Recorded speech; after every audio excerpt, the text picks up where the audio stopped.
Ye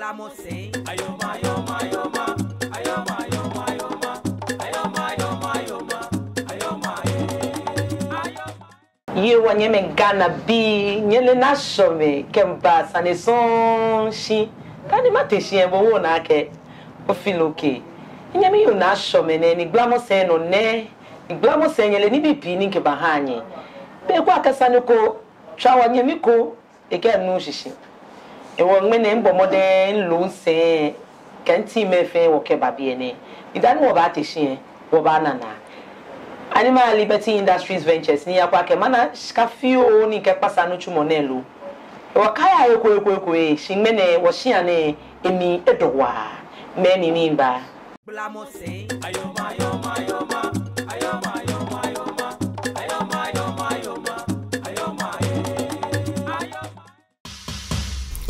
Mambi fe bo keke koyo mindije ye ife he bo keke jida ke hame blue efe ni oya mo fe mo ke bo keke dan to shishi fine ta mo kaka chofa ke ekoko mi eyimli nto anukwa ke to mli oyo si ake onu chichiche me yada te shi ami se na mo lo poje mli hu no le ake bo keke fi ofen Shimon ye ha wole ake dane ha ye holoi ke ye foye ni mi ha fofo ke mi ni ye ko afi enyo make paanyo ke ji o ta o baba o here o ba na me se gbe yenu wa Western Plus Hotel hin tuntun lo committee 18 abatua ajeme o ba anye otapa ni 0302940292 lo 0302940293 bo keke Osomuto nke shato no chu no nu na da ne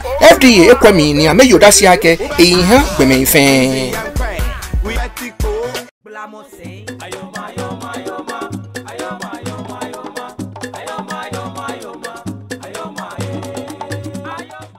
Hiyo Ghana bi for e shashim ba bebe cho shimene sia ne emiedo wa ni Amaya Liberty Industries Ventures mi na mekeba ameka keke ebajano niba no lele nke omo wane no woke yo kai noko mi na shome nke homo wane keke woke yo ka otawo ni onibi ni yo musumi ebejo ojoba ke keke ayo omo wane ka nu noko ni ko gbe na agbono keshika acha hilada bi enele kaka chofa katangbe ne no ni wo papa ni igbo lai eke woke yi homo wane shinoni gbemi kura aji Liberty Industries ame odukro munsio menke here bi ane ame win fight ye on win fight ojogba e wo competition na mi wa pen mi den chanyi se na mo ko ke pasa mi na ala eze fe je dukro munsio na mi bo moden no tawo ko no ka sort way out olomo e ba tuni ojogba e habu ame anu wani ami bo moden ni ibo ni your screen no ka tuni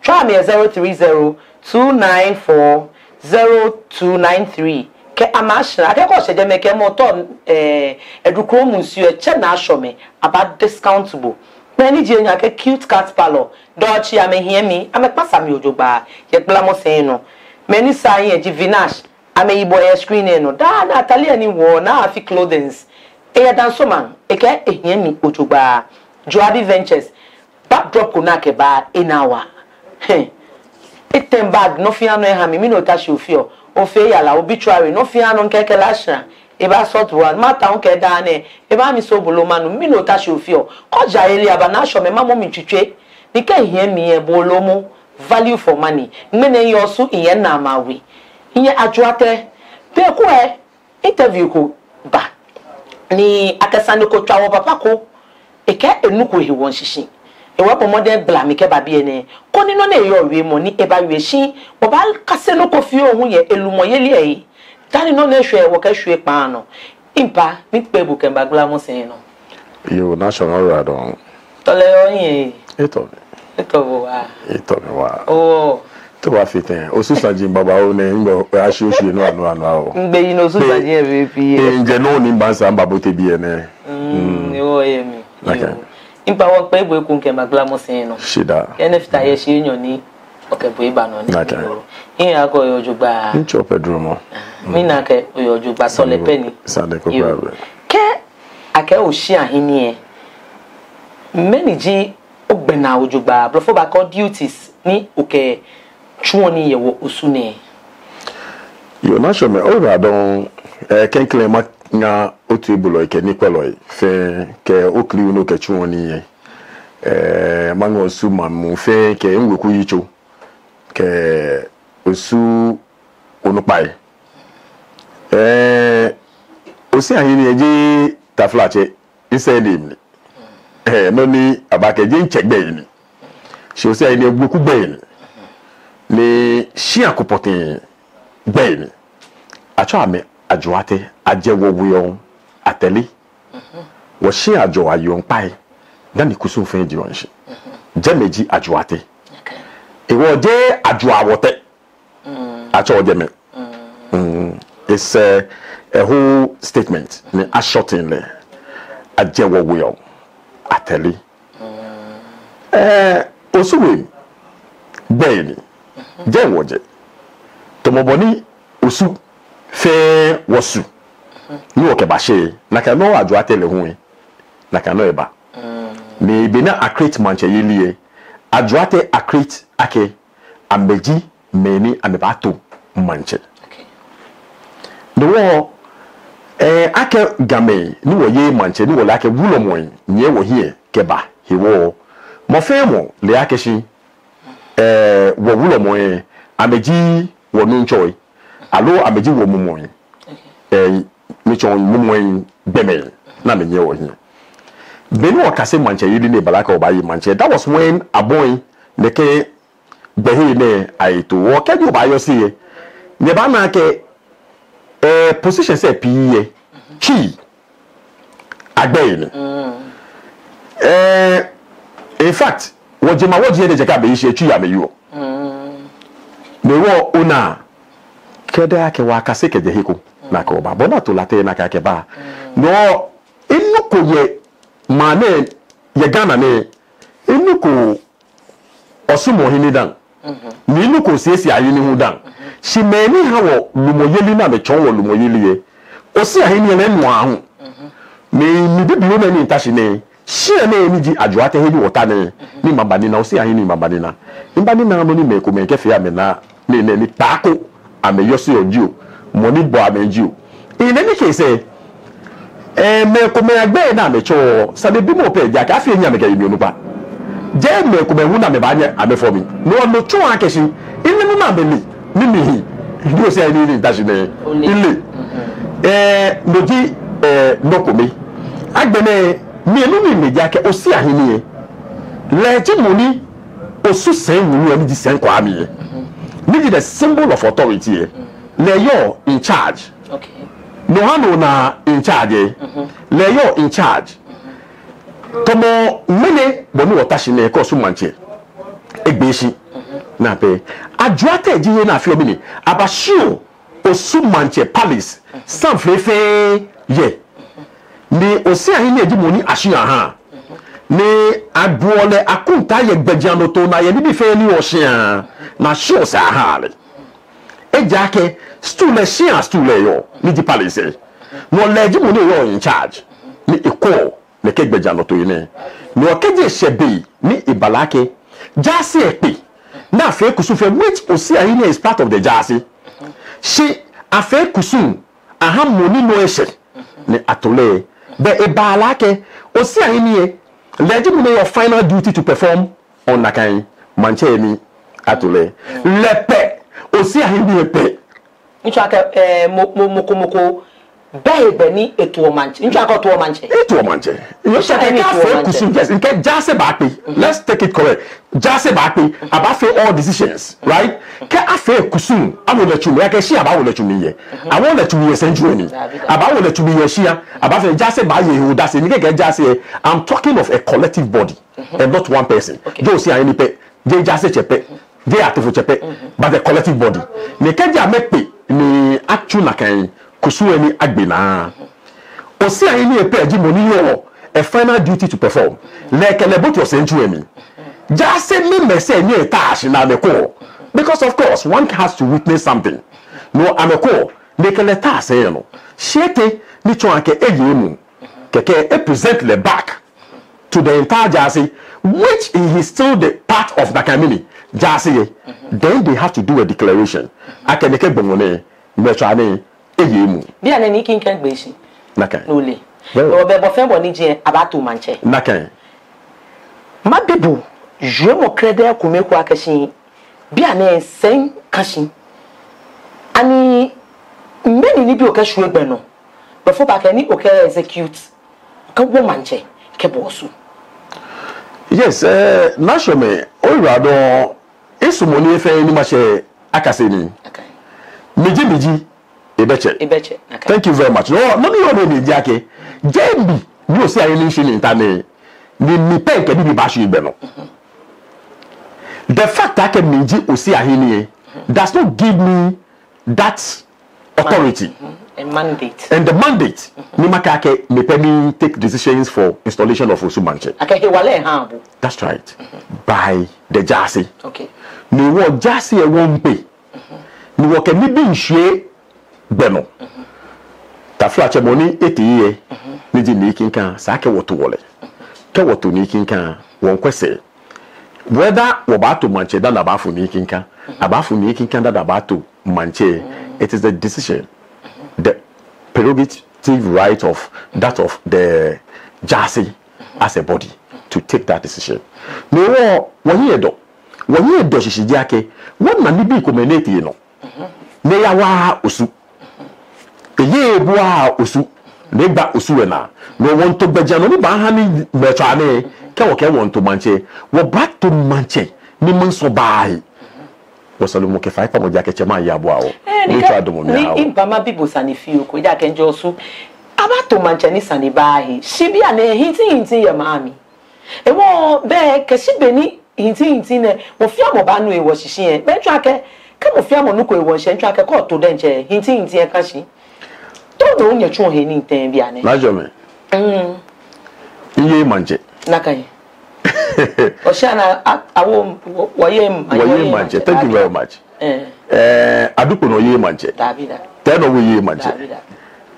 Odate so ye manje. Manje ayo eshi enyo. Niji owo which is the principal house. And then the owner. Okay. Now owo the owner ye manje. Taflache no ba che wo nyimi no egbe mi ni gbe oche nikinka me the owner. There yita. No many and shamba amba present am manche. Keji Jasi efi ready. Oja ko e ba mi. Only makebu. Jasi be right na ke appoint o manche. Okay. The kenche Jasi, I'm not talking of an individual. To boni chonye that body. Bet na can right na ke appoint o manche. And the bet right na ke for selection. The only right we have as a body, as a Jasi is instrument. That is she and Nesha me no. Me try to know what she will like show we no. No we ba say is selection. Right? Nominations, selections, and what have you. Now my presenter me ha Jasi. Me what to say be mo no bi e. Me ni inti. Ke inti ya ma me shi ha. Ona mi. But Jasi ka me ke mo jake. Amesa ameshi ha inti. Me ke she no. What kind of problem? She anybody who has a problem on the street can be there, can remain there. When you don't have that right, that mandate to do something, does not disturb what has to be done. Because it is the right and the mandate of certain particular houses, okay, to do that installation. Okay. And not any individual's business. Only in fair interview feel ko fianka no go ba mi wo kusunche ni ji wo papa ni aboso eke osi ahine to manche. Well, in the first place, Oche Kusunche. I don't know anything about Kusunche. Wasune wabenu kuna chole Kusunche. That's in the first place. Wabek no kubehi kuna chole Kusunche. Ke oke aboso chano le fine le in le note aboso. The owner. Oh, wabek Kusunche. Ke le a title J Kusunche ni le here. That is his business. But ke oshibi obanyo ya any other place. Wabek Kusunche ko yewo body traditional governance mean. Yeah, usu. Okay, thank you very much. Now, eke osi ahini eto manche. Well, probably he is right. Because osi ahini be that authority. Ne ba tishin le pe ya femini. Eya to manche. Like I have explained. It is the authority of the Jasi collectively. Like to manche. The osi ahini finally legimone ke manche femini. Ta se no. No together abeto manche. So si ahini legimone ke leta se no. Finally. No bela ke osi ahini ya che ake manche beba ho osi ahini. Ono se ni fio ni bibi. Osi ahini ekedi ake moba. Ni Jasi mo emiye. Osi ahini peji money or that's right. Ni ibakwe manche ta flache eyayan. Okay. Le pay yo that's right. Ni bakwe ake gbomone ni demoshine ta flache. Eno fe no she ye. Bako be hilo. Nakan. Ni leji money ba ke Jasi ake lele gbomo eyuemu. Eja ke leji kusumwe na ba to efe leji mini. The final performer. Ya kusumwe ni. Leji the final performer. Ni because of see ayini eke manche tuning that closely. Eja ke lekere ya sena. It doesn't look like ake ato manche na gbina but say ni ya sena don. Ke jisame ko be. Toto mo nke bibi o ne bala ko bala ke manche nye ko say ayini nye ko. So say ne leke manche fi omini. Ya sena. Ya ko say ne le ko say. Lofo ba ke bompa to bompa. That's right. No leji money. Mabi bo sandeko ani o ke senche ke kusunche. No mi la ke nye ojugba. Bi ani etenye tentamoten. Won ya joate mi na me o. Eh. Bakaji sani. Mi ya joate nje. Si impa ofita ina wo senche. Mi yosu ne. Ne ma wi no kure bi ni kinka nyumo kele ato ye ifi ahe ni yo. Peni awo.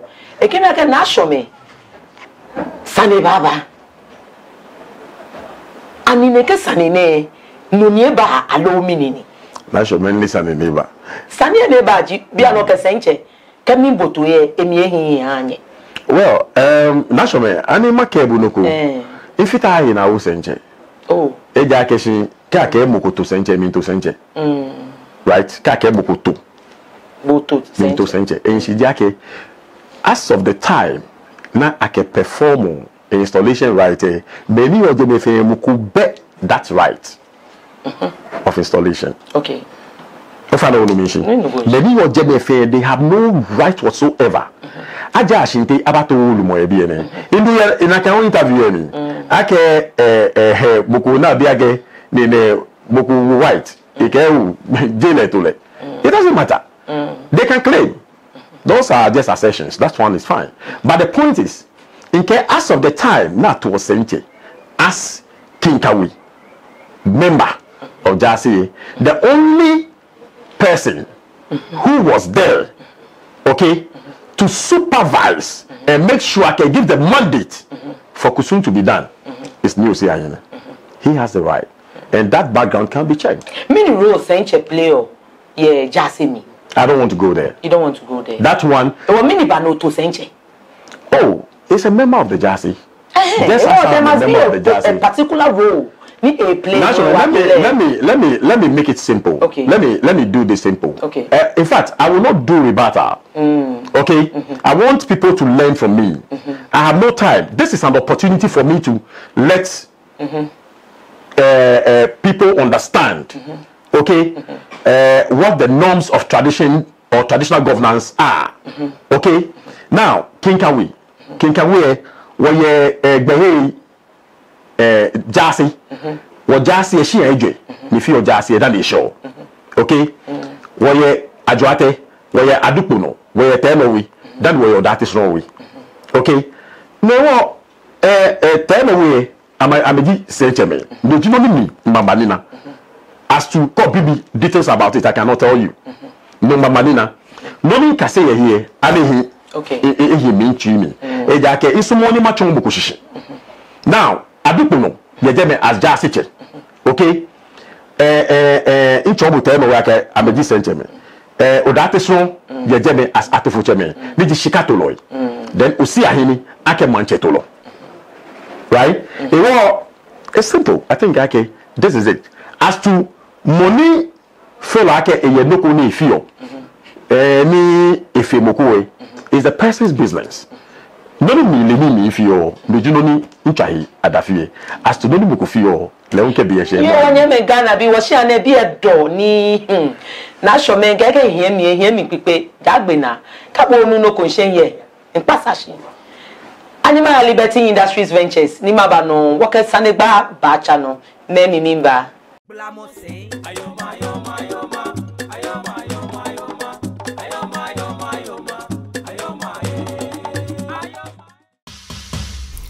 Mambi fe bo keke koyo mindije ye ife he bo keke jida ke hame blue efe ni oya mo fe mo ke po keke dan to shishi fine ta mo kaka chofa ke ekoko mi eyimli nto anukwa ke to mli oyo si ake onu chichiche me ada te ti shi ami se na mo lo poje mli hu no le ake bo keke fi ofen Shimon ye ha wole ake dane ihe ha ye holoi ke ye foye ni mi ha fofo ke me ni ye ko afi nyu market pa nyu ke ji o ta o baba o here o ba na me se gbe ye nu wa Western Plus Hotel hin tun lo committee 18 abatwa ajeme o ba anye otapa ne 0302940292 lo 0302940293 o keke osomuto nke shato no chun nonu na da ne FDA ekwemi ni ameyoda si ake eyihan gbeme ifen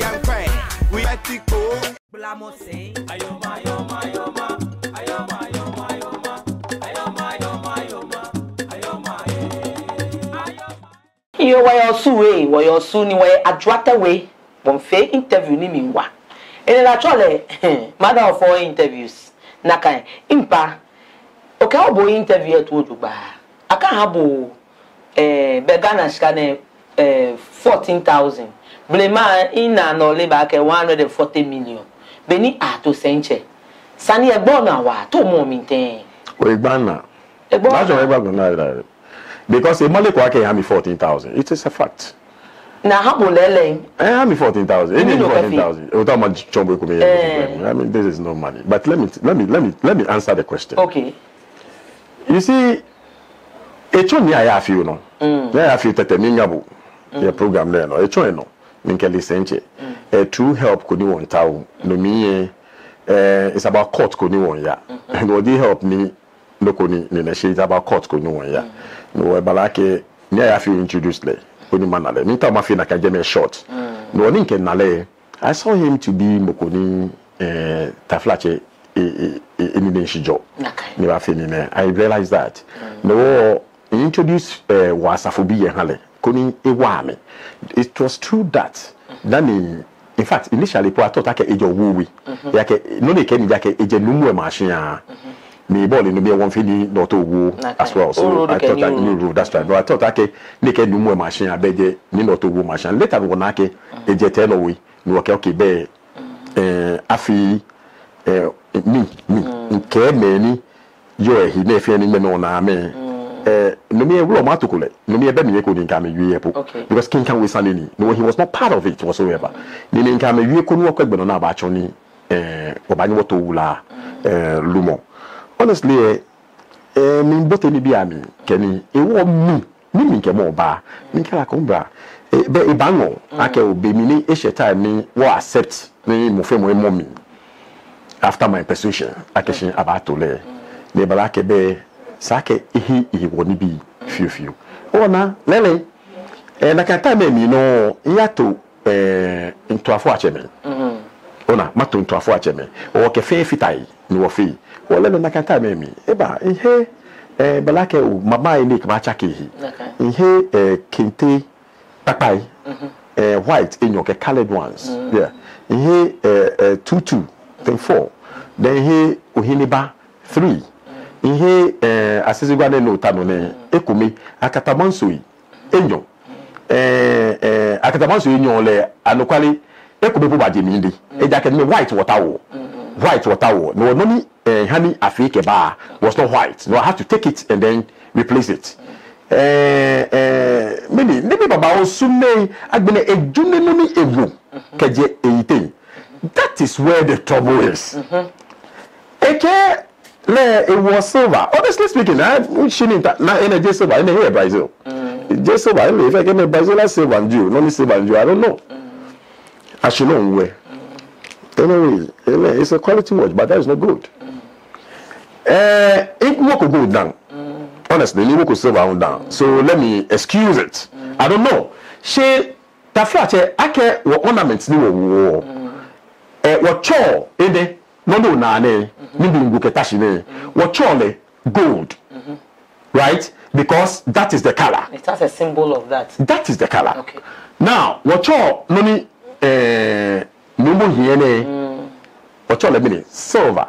Even though we don't mean silver as in silver no ni mekumeyani amahi, and that's mean fai ne hi ni bi ye ni nshi kon no na wo ke ni nshi ni bi agbene ekuemi rings ke ohini bai ke ni I feel a face set. I'm surprised. No ni chode fe 140 14,000 ole ni o fa number fi memba ni chake bohe na kan ni bi efe ye ishika mi ben e wa ben ni chake ni wi akashi bo sa eni bi to ko he samo ni bi fe nojo role ben ni chake na kan ni. Oh well, me nyanyo ni. Okay. Ni nkele bana to lelumo. Okay. Ni ake bi no echo na ba. Iye wo muji. Ke o le mi ojo ba. No steady mi ojo ba. Ile boni ko he no ha.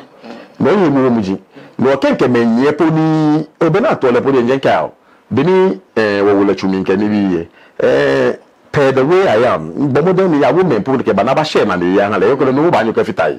Ake be mi se ha le. Be ka kola ke si be be mi se mo ha le. E won bomo fine, bo no we fe no ko. Bo e ba nya ya wo je mi ko suba, ama me lo su fe mi. Iye wo lo ni maka na mi. Ni mo ko ba ka wo lo ese, right? Ni to bo no tashi ne o na wo lo ese. No ba ke me ko gba mi, wo lo mi sande. In fact, then you are not normal. So I don't really waste my time on people who has no business to do with me. Now, in Bomode Koni, Makweni na kan bejano towe, mato, min to mi hale, eja ke min keleba, min to mi hale, kona ka ke nomi wafiye fi mini, efi feo. Oni yomo niye, nomi wafiye, eja ke jen kobe fi, no me fe ni wafiye, efi mini, efi feo. Na ke, wafiye keke, don't also forget, I can be a mere monso osuwa. Ni oye no ko hunye jama kashi na kan be a mere no mi atoko wuro mo. Me wuro mo potensa no yu obi ane. Me about Shipidudo. Well, only Makebuno. Kenke no me, in can be atoko lewo. Oh, bia no yo mi aka wuro. No. Let me make something clear. Okay.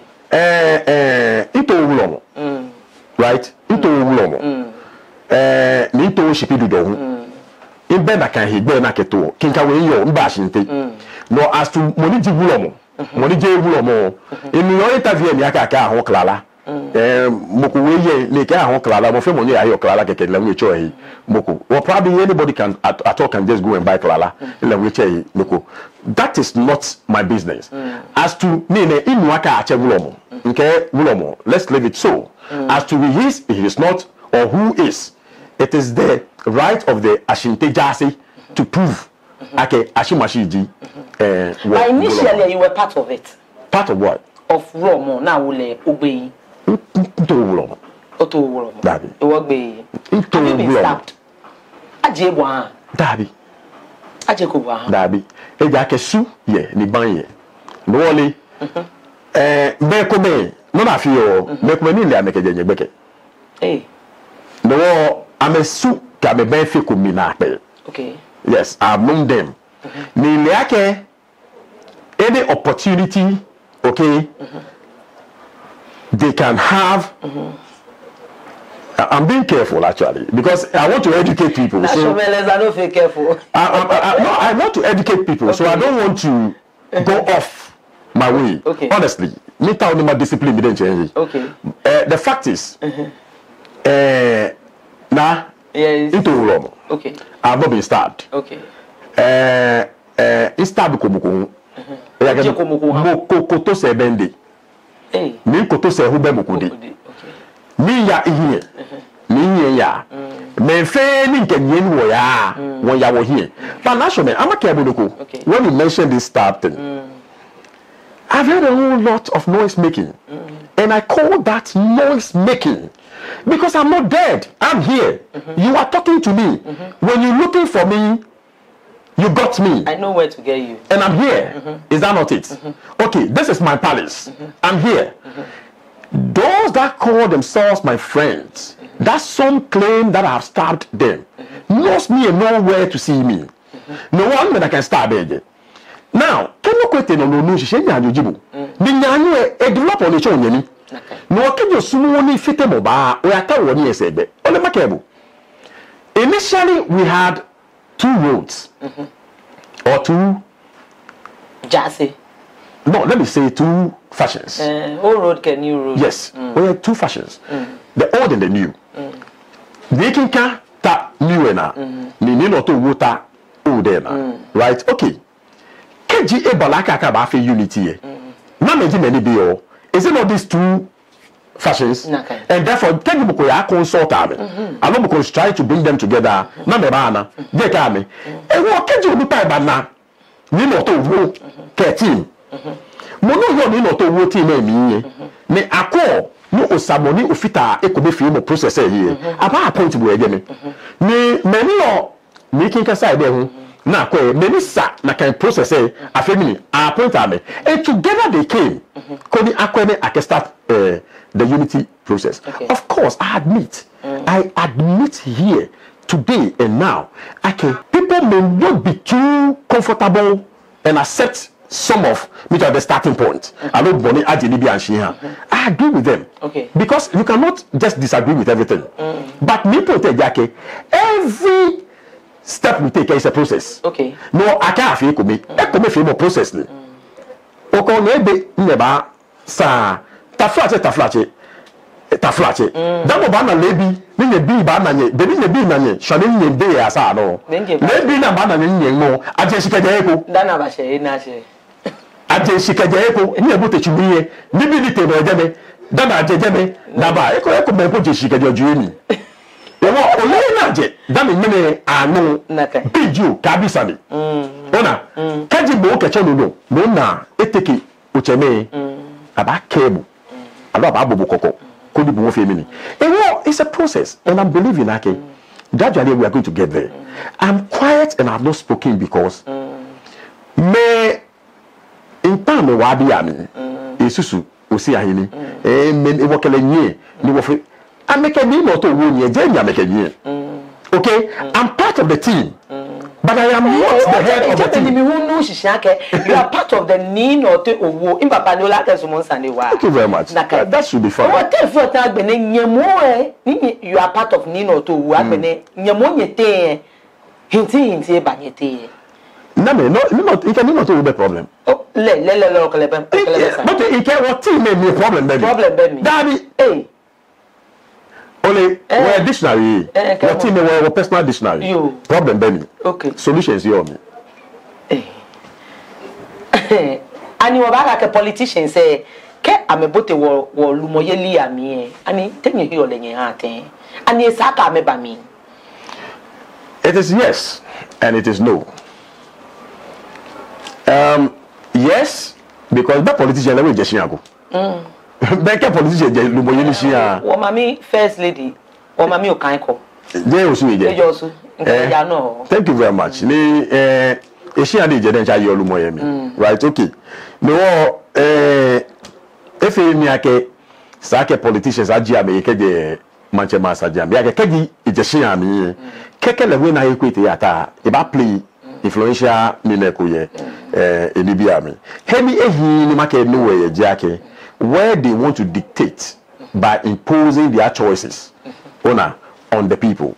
The way and the manner me a coach me naturally democratic process na ke electoral ona executive say na kan no wo me ye na me no ba olushi me e ka fe mu kwa ke traditional rulers say taflache wo hie je wo yi no ni wo le ni lumo yeli aje nshi keje eko o le meni je nshi we kunu pai amme we kunu pai ka amameke ma amame bato ma amame ba ni amame no echo na ke boy behe to no we kunu pai ba ato asafo ache me process ne asafo ache na mama mo jase ye ke ba na to ame ni jase asafo ache me no ya mo manche ke ba na to la mama manye ke ba na to le agbedegbe ye ni chef be ato ba ya wo process ne na ka no want any politicians are no shi akeshi woli na ke damo shi omo statutorily they can change certain things it is part of the government ake government ko ake kenye to lumo nyegbe na ona nye jasi kenye to lumo because we have the mandate as jasi for installations no kenye to lumo nyeta ni wo ba na ka lumo recognition politician alo government nye ha recognition dani to lumo ake ho AIA certificate birth certificate onyo ho look ho aya look ake na musuwe wona woni musuwe kene mba no ha mi gba ewuro ni ne no obafo ke ofo hu ake mi ni jomo ko wa ake shi mi ni abawo bi le gbe yi no dami ake gbe ke ba ya na ahe birth certificate ni me gbe ke gbe obo ya ke gbe no ba na birth certificate no ato lumo won lumo jimo mo dani ahe o mi ni gazette no na kan gazette na be here ni no make a create problems am ha we are pleading with the politicians when you lumo then I make a neka me wujine ba so their statutory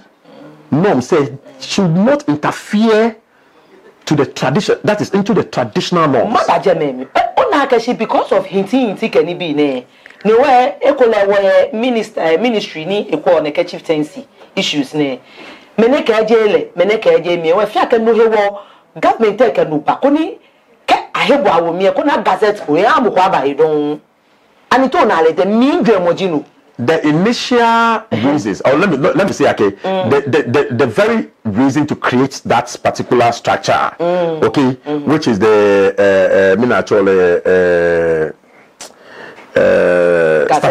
statutory body say the chieftaincy statutory body say it was good because obodo you na kan we did the purpose for the creation of it exactly but after Monday or afterwards, no people. The administrators of the those offices, because Minister Tashi, Manchekwe, Hale Nyonshimi, alo Kekwe, our girlfriend Kuyosu, Toboni National Tanya, Ona, Keke Minister Keleng Basani, or Ken National Kekwe, Udashimashi di Manche, the Minister Taflache. Beke mi chumo wo be ebo mokoto edon alo no kofi na hewe kotokwa bi wo be ebo mokoto edon that is not it it is important no ana yo jasi ni no ni sake amlalowe ke neke statutory bodies na alijake me permit you the right to mention right did the jasi so you don't go to one person. Jasi is a collective body. So you don't come to see him to inquire from him. Namoju Sumanche, Kegenkeo, Ashimashi. Namoju Sumanche, Kekebeneke, Ashimashi. No, find out from all of them. And then make sure, okay, Keji they are not together. Mili Jinemo Banani, only, but fair boni, Amalia Tamoya, Obana, quality, Yakoke, Nakai. Shona can invite to Amo, Yakadan no Bayo, one, Menecha police, Menecha soldier, Edaka Banna, oh, what you walk me by me. Oh na ebela ke wa invite wa me ame wa me sumo ona me ka me woni ame wa me ka me woni ame check wa me baba ko tawo ame baba ya ka me na ke na kan wo sumo de na kan wo sumo ame wa me na wo na ke jam me dan ni ye wo fite mo ko wo si gbe mo amo me dan ni ye mi commander ko ba ye ni ye mi onipa ko ba ye ni ye mi ona boni njo ame me wo still ni am ba yi ka me ame ni ye wo se kame gba wona sinemu na me yo ame baaji ahiye amede no ame pa wona agbamo na me wa wo mo ko ni wonye wo fi man papa ko ni mission wo so na ise bribe mo ko bo impa o si an no wo manche ewo anika bribe ko twabo ake men wo ke menemba o ba nyo o momi oh very unfortunate ke bribe chabi ake imomi o sushi damo eni na agba pe baba ya ja ke nko beto mbe na kan right no ni nko beto nye ma to manche ke ya ibrahim mo rayi e mo ba ja Oh, okay. To me, I scan the ajama me. No, that talk about to manche me. Ile. I can't go back and get shower balu. She could da because into go manche could da. Babu wana na. Was shooting case na kanuko bato ba mo minte. Oh, dabi bi Antoneto. Etosu. Nimba ni na leche me ku me na me hi. She me pa me fa me ni hi won manya me ke me aka me hi. Na me chombo na me hi le. She honestly speaking I think I am beyond that name. Okay. I have always fought for the uprightness of and the goodness of Osu. I always want Osu to change. In fact, the change of status quo. We need to move from here to a different level. How then do we do it? So I don't want to believe in bribe because many me bribe him. Me can accept Manchekuni. He's not the right person. We should all bear in mind. Okay, the repercussions are the things we have to look at. Okay, the wanna be okay. The wanna be. Inka me best andeko. Saniko klabe. Inka the wanna be kumaka ake to monkele problem alone ke tashi nkele ngbasa ni. Wo fe ehe wo mi. Okay. Afe kumi ni wo ya wo yin. Yes, naturally. Because they say kume kefi oba lo jugba. Inke the wanna be fine. Keke ni fe wo mi ake afe kumi. The wanna be ame manche ni se na me bina. Ni na me manche ame osu ne. Right? Just saying to me, it is not their business. Okay? They may have inputs, but that is not their business to interfere. Because it is not right for any other person to interfere. Okay? I don't want to go to so interference, no. You understand? And it's not about me. Fine. Maybe fine. It can be family, okay. Right? I mean, your man, you see, okay. At a certain point in time, they benefit from my work, okay. Oh, of course, better be about to manje. I'm a to manje. Better I'm a to manje. I'm a to ame. Right? No matter what, to ame. I'm a to ame. So it is clear. No one can be best andeko. Kabwala. Ofewe wala mi be sheni amwe shado na ba to bi anto na show we no when you we sani keji esha me ho ame no na ba to manche o go endo think am ko besa na ye impa ma bibo sani fiu bia ne ni na kashi o mabo ni jadro ateni nle chake mo e ba bi ene ma shibukun hu ye jeme tune mi ni ta ina gbo e bi akelefo shimi na ke chake mo e ba mi ma shibukun obo moden. Thank you.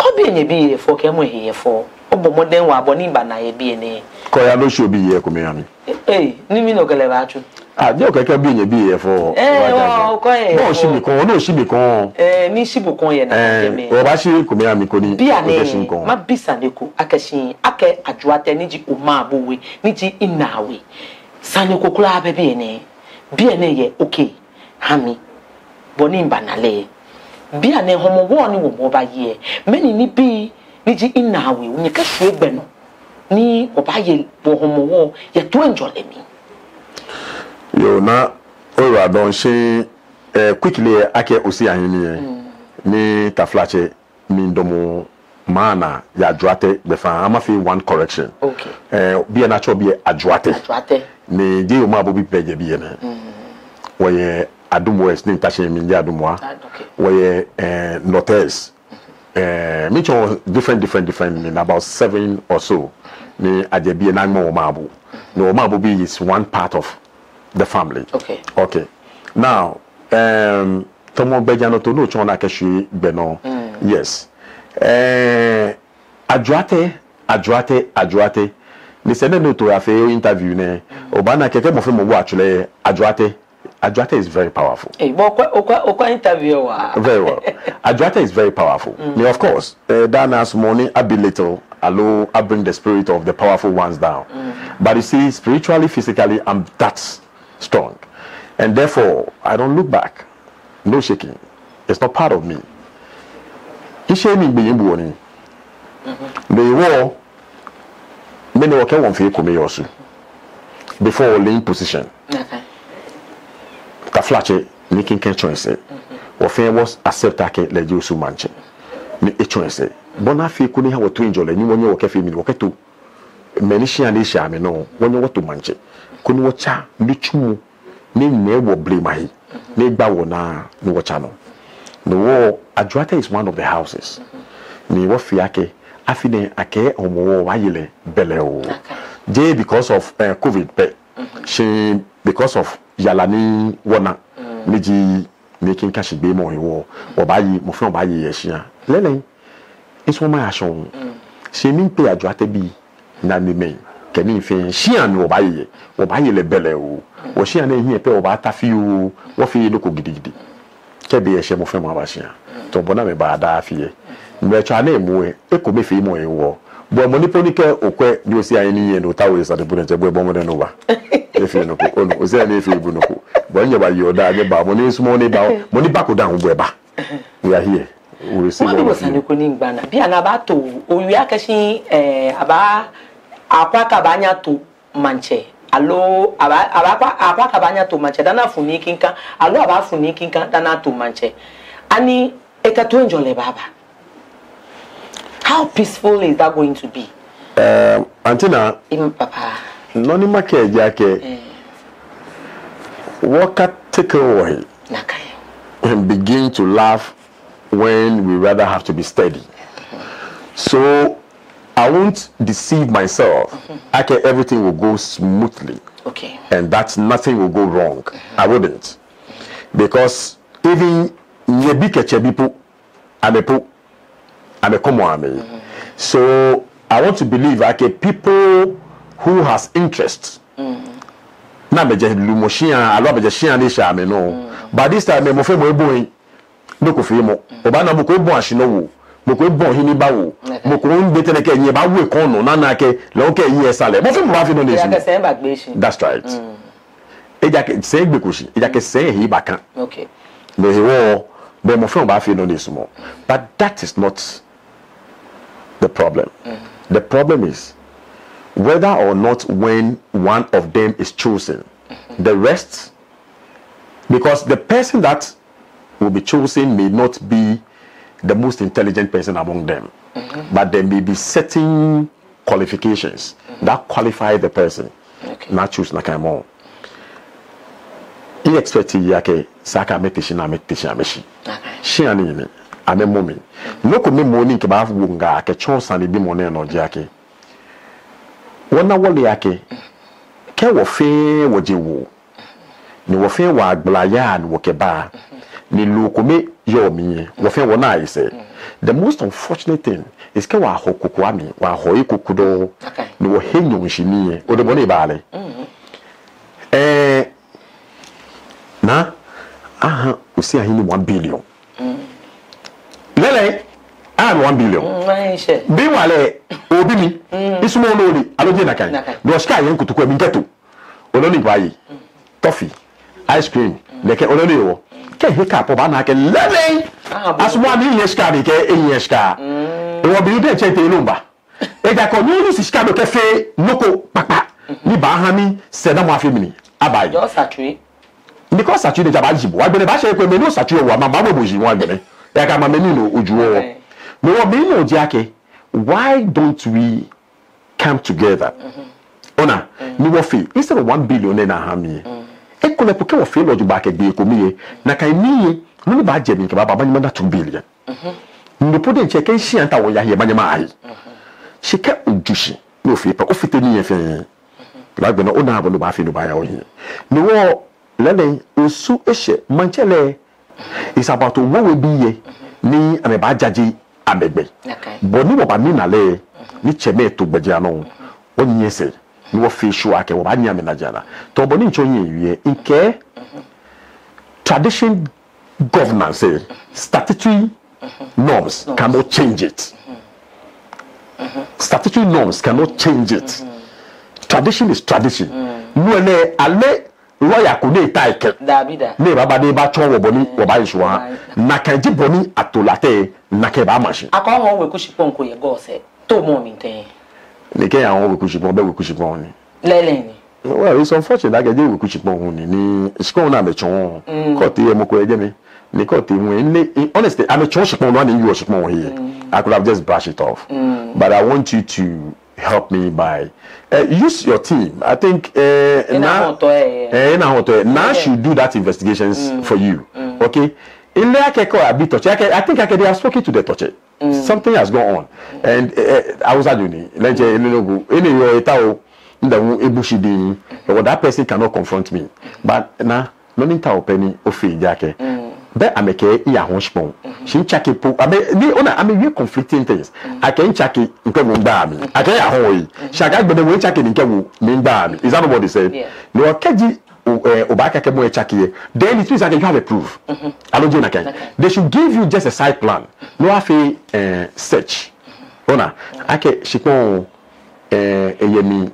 Ibe lo ni ale no nwe ekule ho po ni fi transfer hamoko sami ona fe ko fi search na kan bi fe ba ejemenedi ni ba menedi ni fi neke as far as I'm concerned ile akeshi ahon shipon only but let me tell you what na imbe meni ho shipon mi imbe kedebe na to mi ne I have not been part of the signatories okay to alienating lands. Okay. I have not been part of it. You did not on one side. No, I have not been part of it. They said, no, what I want for you could be. That Ibote Palace name. Right? And the level of CINE can go is witnessing for the Manche. Okay? It has never been. Well, they only make one good story. Also, but what traditional. It is the right of the Manche to choose many back equal Shipon.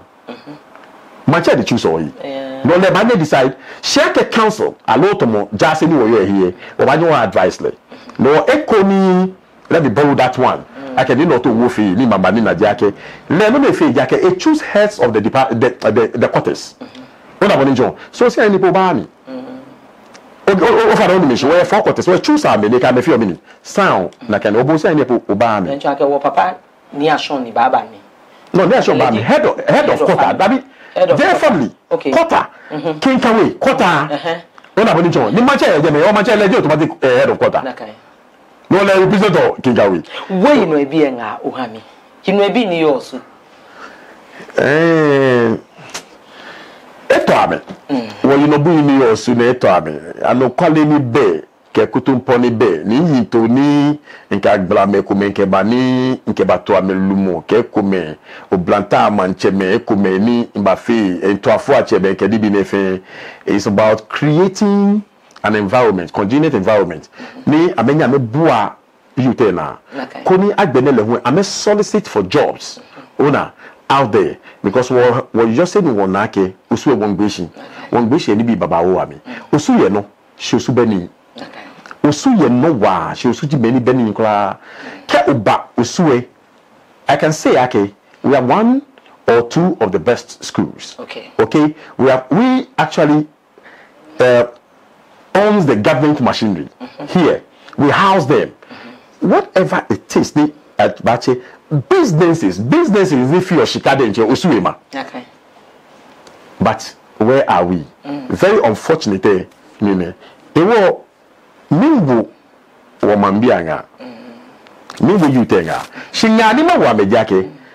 Ame bushidin na me sole ame hawo mene enu wo shene le wo ba kwake ame no ni obiye ame ne ba she no lo ejake onupai fio ake manche ake ma onupa attention ake onupa keke mo fe mo onupa ni yeshia no ake onupa keke shake ma onupa ju nicho ake ma fio mini eba da onupa fio mini eba wo ma di moni oba mo ma me chon lo ba chon olupa na cho bo mo olupa e won mi o se ani ni ntashi ni ake ma olupa ma ni fi obi mi ni olupa ko je mo ko ji mi temi ye olupa ye ajo ate mani ye je me wo keji ma fi obi olupa be sa ke ma somo ma bi ye no ma bi aso mo ji ake ma ha me yi enye mo papa good leadership mi agbene leadership mi profit ba je hi e ba je mi ke baba ni ba hani ni ne aya hi ka jo ake ma bi e pe suffer. In fact, what traditional rulers said in China suffer. E yakoba na ruomo na jaye womuji eyi mami ne baba na ta na ye na fe womuji. What is the point? Kobele etenye shipoji ano. But ruomo kake he kropo ame ya ahwo yi wo ma ame ya ahwo